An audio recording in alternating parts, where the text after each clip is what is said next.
In this video, let's look at a solution of the SIR model, the SIR model. This is a numerical solution of the SIR model.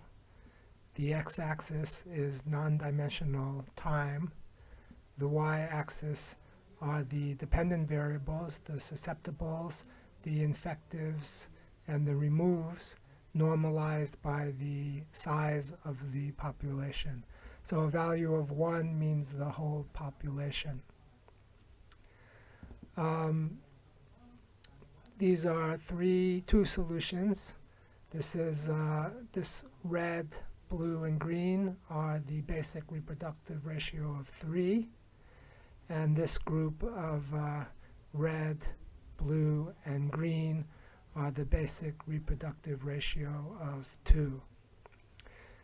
The blue curves are the susceptibles. Those are the healthy people in the population that haven't gotten sick yet. The red curves are the infectives. This is the epidemic happening, right? The epidemic happening. Exponential growth for small times. This is growing exponentially. Reaches a maximum and then decays. The number of effectives decay.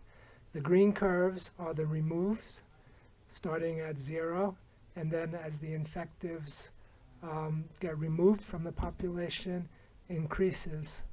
The maximum value here then are the fraction of the population that had gotten sick. When the basic reproductive ratio is 3, you see that's a very large number, like 0.95. So 95% of the population has gotten sick.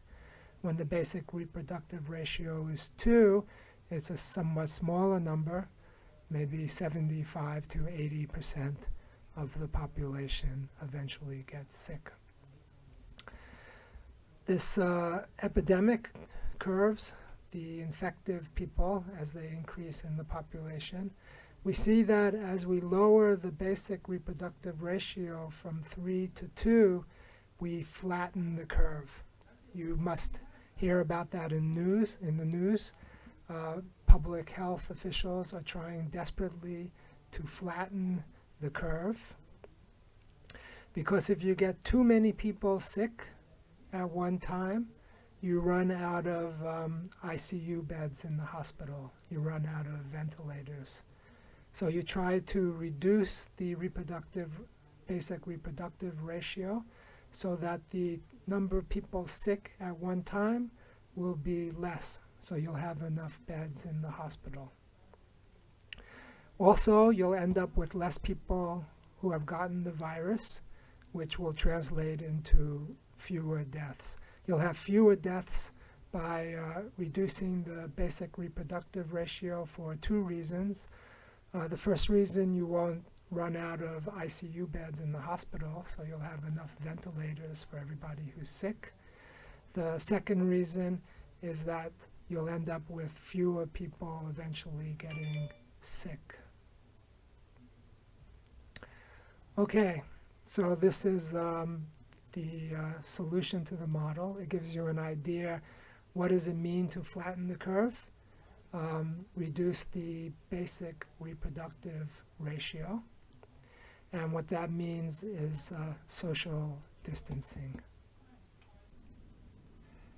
I hope you have a better idea now of what an epidemic means and how scientists are trying to model an epidemic using differential equations.